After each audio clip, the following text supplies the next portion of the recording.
Je voudrais remercier la communauté pour cette invitation, de faire un grand échange. Oui, il y aura peut-être des points de vue différents, des façons de voir le mal, ou peut-être aborder le mal de certaines manières différentes.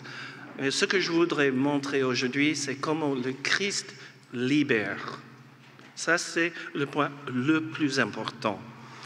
Avant de commencer la présentation, je voudrais vous informer que je vais projeter un bon nombre de diapos. Et tous les grands points, les détails essentiels et les démarches à faire seront projetés sur l'écran. Afin de vous donner le maximum d'enseignements dans un temps limité, je ne vous laisserai pas beaucoup de temps pour tout écrire. C'est pour cette raison, je vais vous faire une proposition. Si vous m'envoyez un mail à mon adresse professionnelle que vous voyez, non, vous ne voyez pas sur l'écran, vous verrez sur l'écran, voilà. Je vous enverrai le fichier PowerPoint.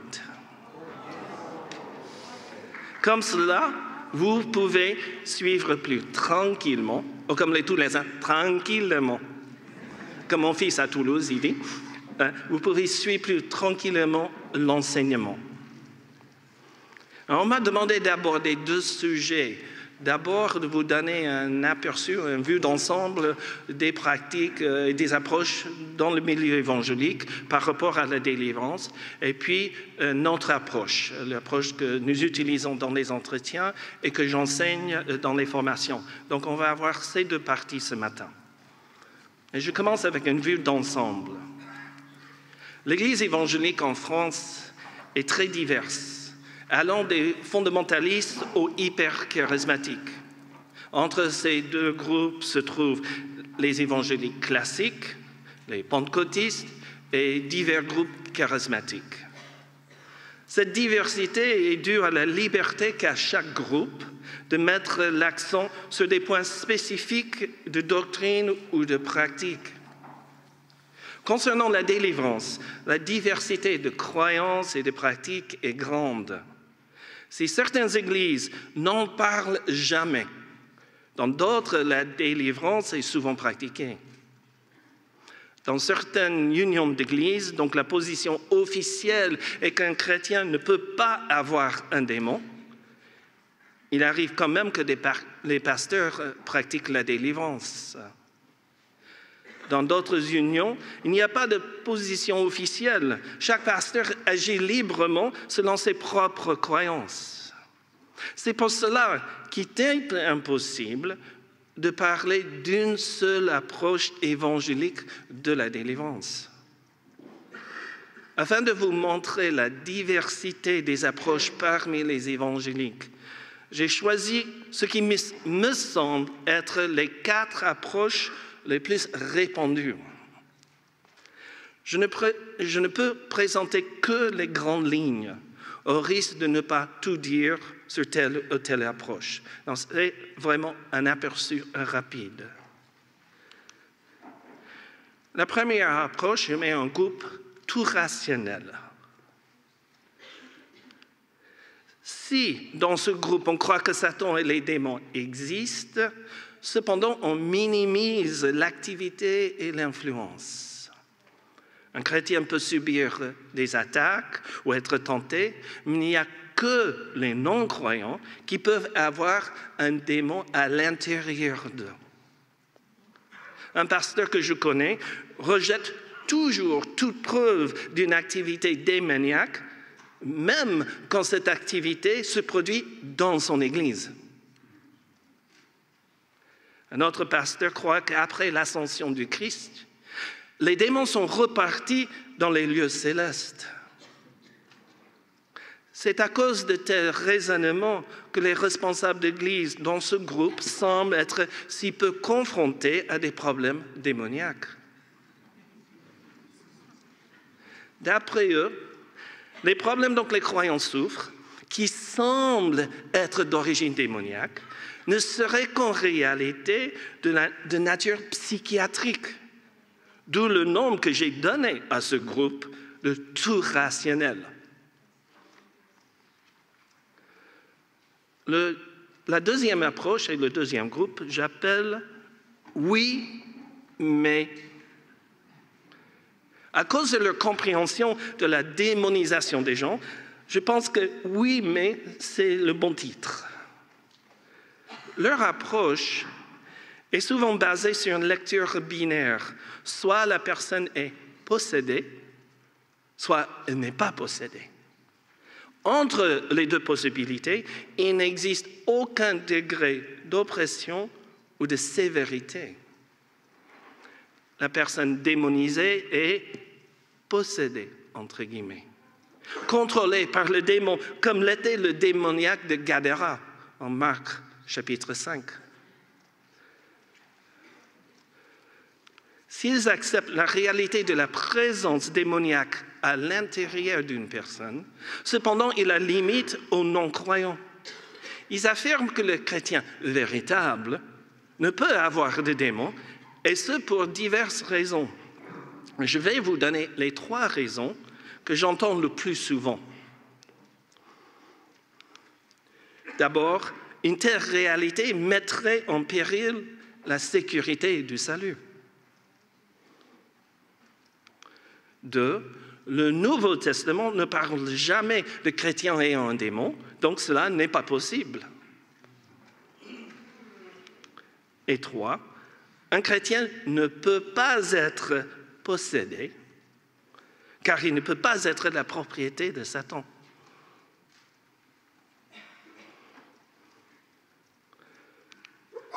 Leur approche de la délivrance serait donc déterminée selon la réponse à cette question. Cette personne est-elle croyante ou non? Si elle est croyante, ils lui conseilleront de lire davantage la Bible, de prier et quelquefois de se repentir de ses péchés. Il existe un débat au sein de ce groupe s'il est possible de libérer un non-croyant d'une présence démoniaque. D'après mes connaissances, il me semble que la réponse majoritaire est un non définitive. La personne doit d'abord être amenée à la foi en Jésus. La troisième approche, troisième groupe, j'appelle croire et proclamer la vérité. Ce troisième groupe accepte la possibilité pour un chrétien d'être démonisé. La question principale n'est pas tant la personne démonisée est-elle un croyant véritable, mais plutôt pourquoi le démon est-il là?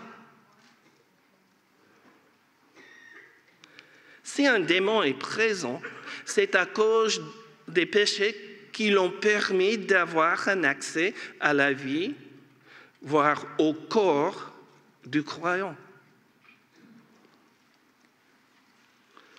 Au sein de ce groupe, il existe 2 sous-groupes. Si ces 2 groupes proclament la victoire de Jésus sur Satan et les démons, ce qui les sépare est surtout le rôle joué par l'accompagnateur. Dans le premier sous-groupe, il n'y a pas une seule et unique méthode. Dans certaines églises, l'accompagnateur demandera au Saint-Esprit de révéler la raison pour laquelle le démon est présent. Une fois cette cause révélée, l'accompagnateur aidera l'individu à mettre fin à l'oppression qu'il subit. Dans d'autres églises de ce groupe, l'accompagnateur amènera la personne à examiner tous les domaines de sa vie afin de confesser et de se repentir de tout péché du passé non confessé ou encore pratiqué. Le point clé ici est que la purification des péchés enlève au démon le droit d'être présent dans la vie, voire le corps de la personne.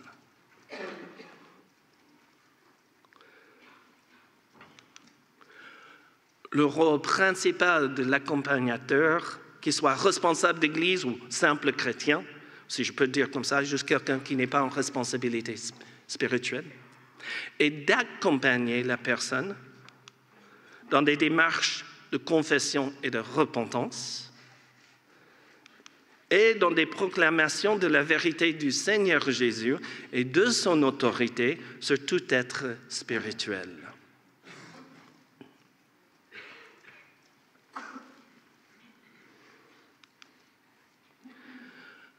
Le second sous-groupe accorde davantage de responsabilité et d'engagement à l'accompagnateur. C'est lui qui délivre, entre guillemets, la personne de la présence maléfique. C'est lui qui ordonnera aux démons de partir en invoquant la victoire du Christ. Cette approche est des fois perçue comme étant un rapport de force entre celui qui délivre et le démon.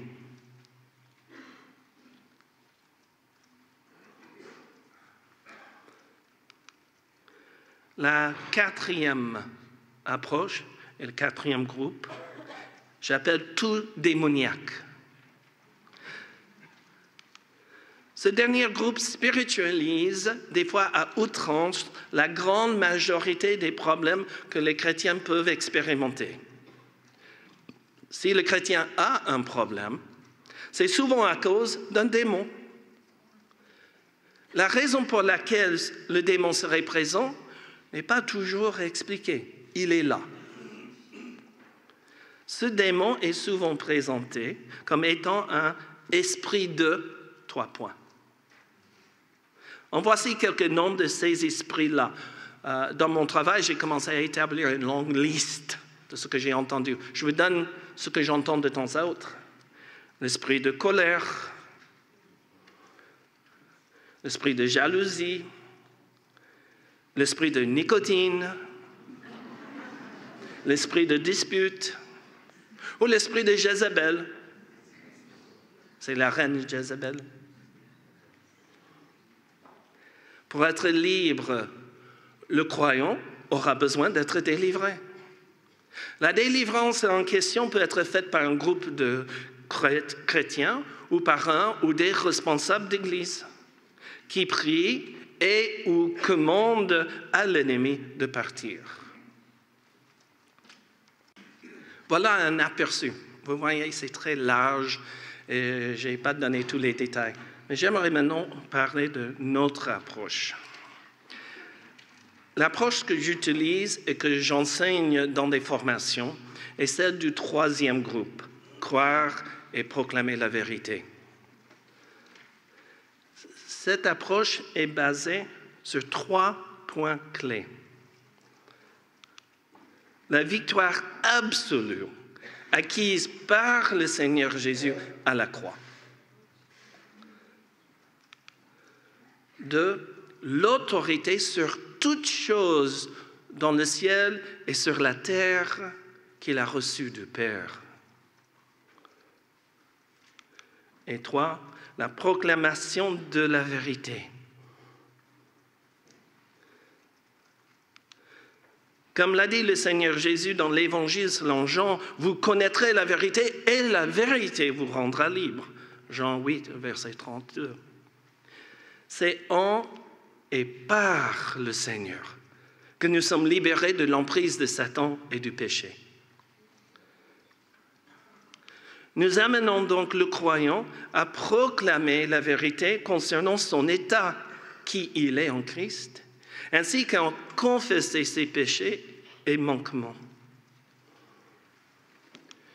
Puis, il proclamera que grâce à l'œuvre accomplie de Jésus à la croix, Dieu lui pardonne ses péchés et manquements. Un verset clé est 1 Jean 1,9. Si nous reconnaissons nos péchés, Dieu, est fidèle et juste pour nous les pardonner et pour nous purifier de tout mal.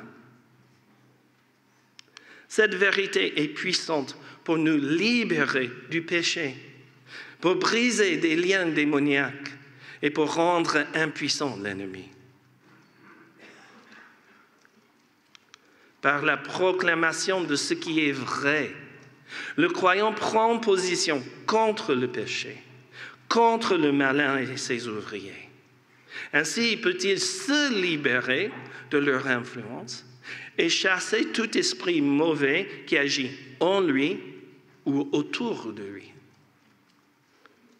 L'avantage d'accompagner de cette manière un croyant à la liberté est qu'après sa délivrance, il ne comptera pas sur la personne qui l'a délivré pour rester libre. Sachant qu'il a trouvé la liberté avec l'aide du Seigneur, à l'avenir, il pourra résister lui-même aux attaques de l'ennemi. Il peut arriver qu'à cause d'un blocage ou d'une manifestation démoniaque, je sois obligé d'intervenir plus directement. Cela peut être pour prier en invoquant l'autorité de Jésus sur un blocage d'ordre spirituel qui empêche le croyant d'accomplir la démarche en cours ou pour ordonner à un démon de partir. Mes actions sont toujours déterminées par la gravité de la situation et en fonction de ce que la personne que j'aide peut faire d'elle-même. Je voudrais maintenant vous présenter un court résumé de 4 étapes ou démarches que nous faisons avec une personne souffrant d'une oppression spirituelle où donc la cause n'a pas encore été trouvée. On commence avec la confession et la repentance. L'engagement du croyant à confesser tout péché non confessé, ce qui veut dire qu'on ne revient pas sur des péchés du passé déjà confessés. On ne revient pas là-dessus. Mais aussi de se repentir est une démarche de purification et de sanctification qui peut briser des liens spirituels. Lors de notre premier entretien, je cite Jacques 4, verset 7. « Soumettez-vous donc à Dieu, mais résistez au diable et il fuira loin de vous. » Puisque la confession s'inscrit dans une démarche de se tourner vers Dieu, elle doit venir d'un cœur sincère. Elle ne peut pas être forcée. Selon le verset 9 de 1 Jean, chapitre 1, Dieu nous purifie de tout mal. Tout ici est aussi bien quantitatif que qualificatif. Quel que soit le nombre de péchés commis, quel que soit le type ou la gravité des péchés commis, le pardon et la purification nous sont donnés par la mort et le sang de Jésus. Une vie sainte amène non seulement la libération, elle est une protection contre les œuvres de Satan et des démons.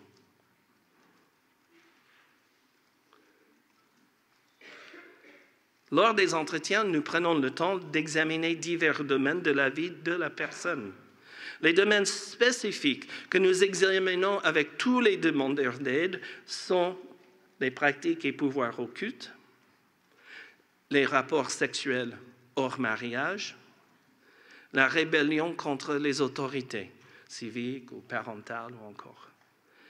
Si nous faisons ainsi, c'est parce que ces domaines-là sont si répandus dans la société française. Concernant l'occultisme, nous prenons le temps d'en parler en profondeur, car nombreux sont les chrétiens qui ne savent pas que telle pratique, telle méthode de guérison fait appel à des puissances spirituelles mauvaises. Nous prenons également du temps pour expliquer ce qu'est la repentance et pourquoi elle est importante. Celui qui continue dans les mêmes péchés risque d'aggraver son état et de tomber encore plus sous l'influence de l'ennemi. Une fois tout cela est compris, le croyant s'adressera directement à Dieu en confessant ses péchés et en lui en demandant pardon. La deuxième étape est le renoncement et le rejet. Dans cette étape, on amène la personne à renoncer à la présence et à l'œuvre de pouvoir occulte. malheureusement appelés souvent des dons, entre guillemets. Je vais juste ajouter que je préfère rester dans le vocabulaire des pouvoirs, parce que quand on parle des dons, les gens peuvent penser aux dons du Saint-Esprit. Ce n'est pas la même chose. Donc, des pouvoirs. Évidemment, cette étape ne concerne que ceux ayant un tel pouvoir ou encore un membre de leur famille. Cela peut être, comme les gens les appellent malheureusement, des dons, des pouvoirs de voyants, de médiums, de sorciers, de guérissons, de voyage astral. Puisque des emprises spirituelles ainsi que des pouvoirs occultes peuvent se transmettre de génération en génération, nous amènerons la personne à briser tout lien qui pourrait exister dans sa vie à cause des pratiques et pouvoirs des parents et des grands-parents.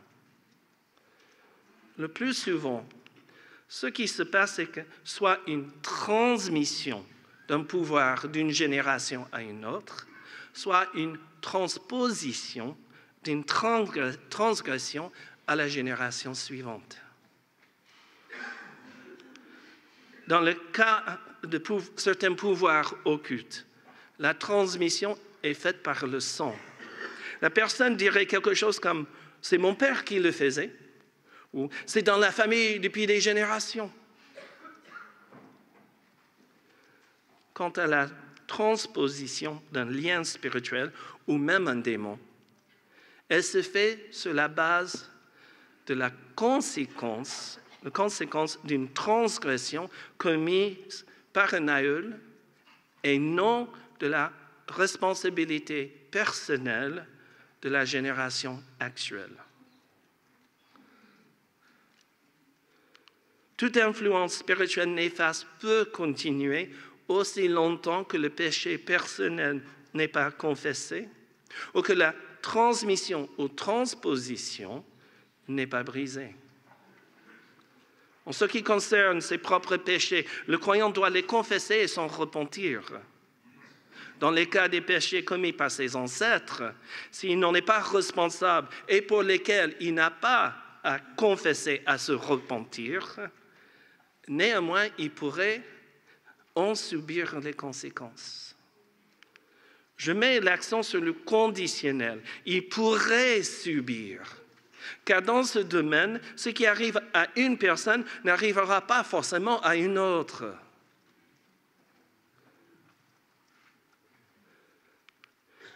Quand nous abordons la question des péchés commis par des aïeuls, une question souvent soulevée est jusqu'à combien de générations en arrière faut-il retourner? Mon habitude est de répondre selon le nombre de générations encore en vie ou selon les pratiques anciennes connues aujourd'hui. La difficulté du travail dans le domaine des péchés générationnels est que nous ne savons pas tout ce que nos ancêtres ont fait. Comment peut-on briser ce que l'on ignore? Et honnêtement, si nous commençons à regarder les pratiques de toutes les générations précédentes qui pourraient avoir une influence négative sur nous, nous serons obligés de retourner jusqu'à Adam et Ève. C'est donc une tâche impossible à accomplir.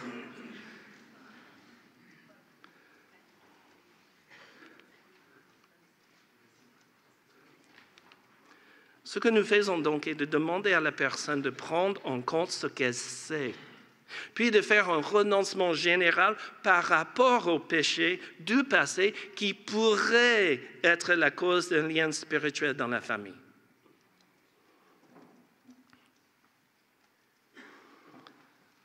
La troisième étape est de se débarrasser de certains objets.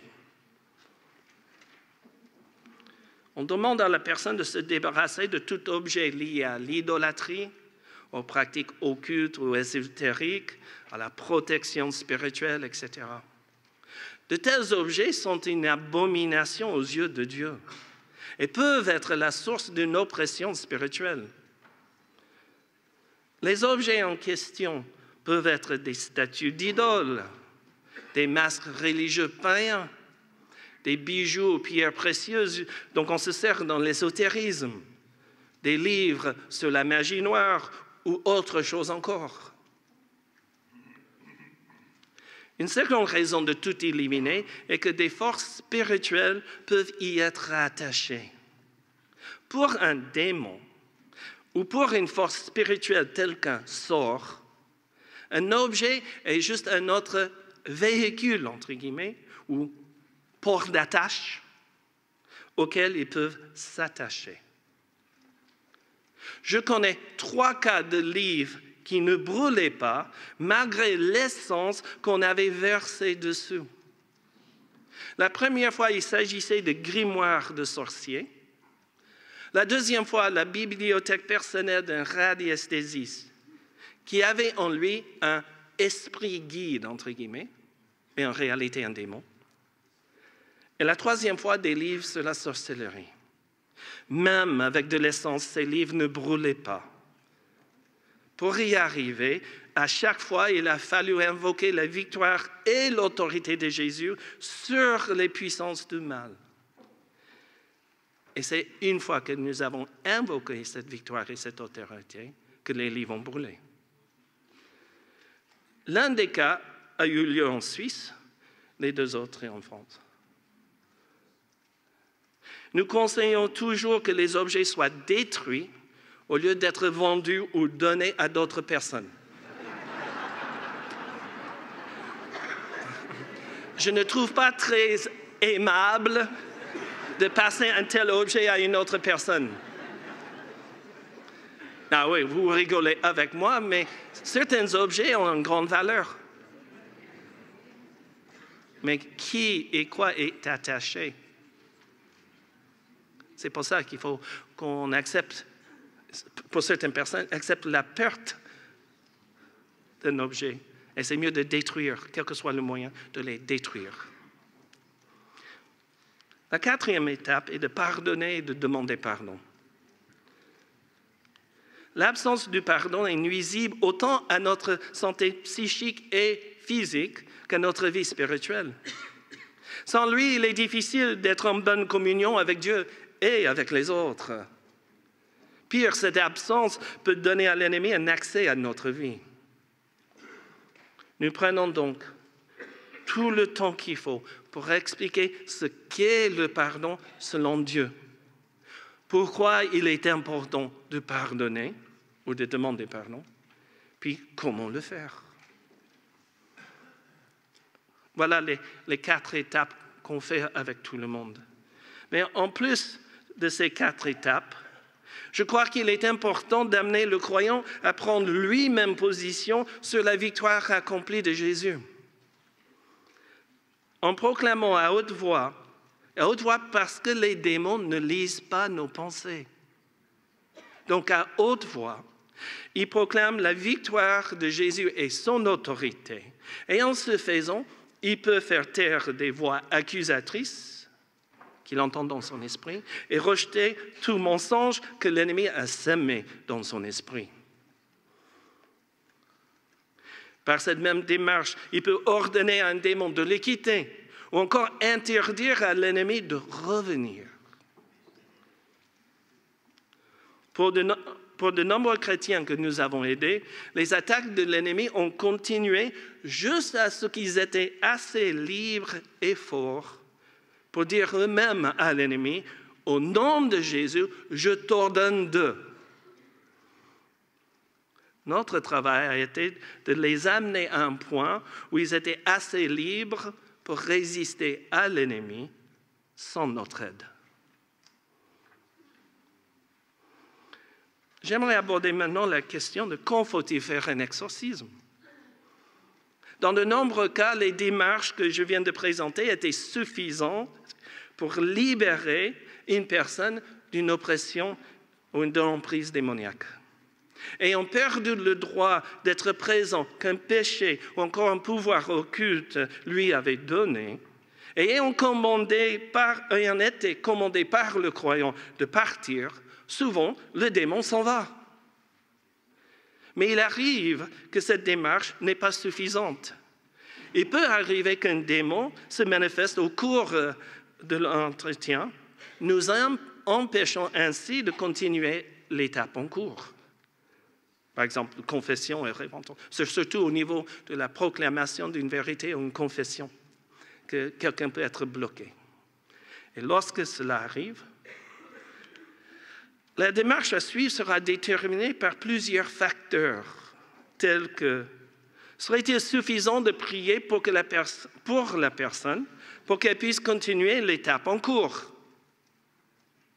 Nous pourrions, par exemple, commander au démon de se taire et de lui interdire de bloquer la démarche en cours. Une deuxième question, c'est est-ce que c'est le bon moment et le bon endroit? Une fois, un démon s'est manifesté d'une manière violente. La mère du garçon âgé de 19 ans en qui était le démon était juste à côté de moi. La table que le démon a lancée à ma tête, en chaîne massif, 1 mètre par 1 mètre, comme ça, est passée entre elle et moi. Le pasteur qui m'avait accompagné n'avait jamais vu la moindre manifestation démoniaque. Et il commence avec ça.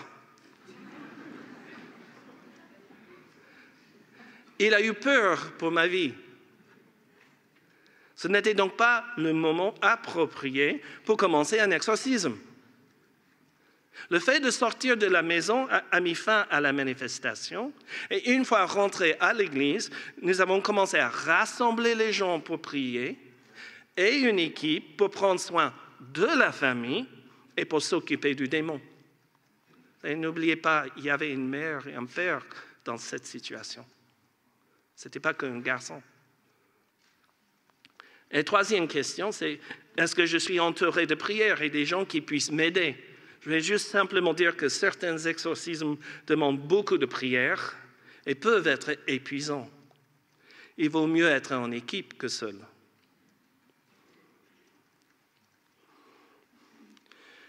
Maintenant, on fait ça, mais dans quel endroit faut-il envoyer le démon? Si tout le monde ordonne au démon de partir, il n'y a pas d'accord sur l'endroit exact où nous l'enverrons. Je crois que la meilleure réponse à la question « Où faut-il l'envoyer ?» est toujours de dire au démon « Tu dois te soumettre à l'autorité de Jésus, tu dois aller maintenant là où il t'envoie et tu ne peux plus jamais revenir. » Ainsi, le démon est sous le contrôle de notre Seigneur et doit partir là où il l'envoie. Par expérience, je peux affirmer que quel que soit cet endroit précis où le Seigneur les envoie, cela ne leur fait pas plaisir.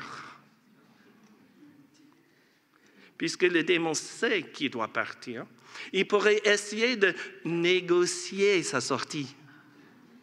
Puisqu'ils ne peuvent pas imposer le lieu où ils iront, ils en proposent un. En voici 3 propositions que j'ai reçues de la part de quelques démons. J'irai dans les poissons. Il y avait un aquarium à côté de la personne démonisée et le démon se moquait de nous. Mais je n'avais pas infligé ça aux poissons quand même.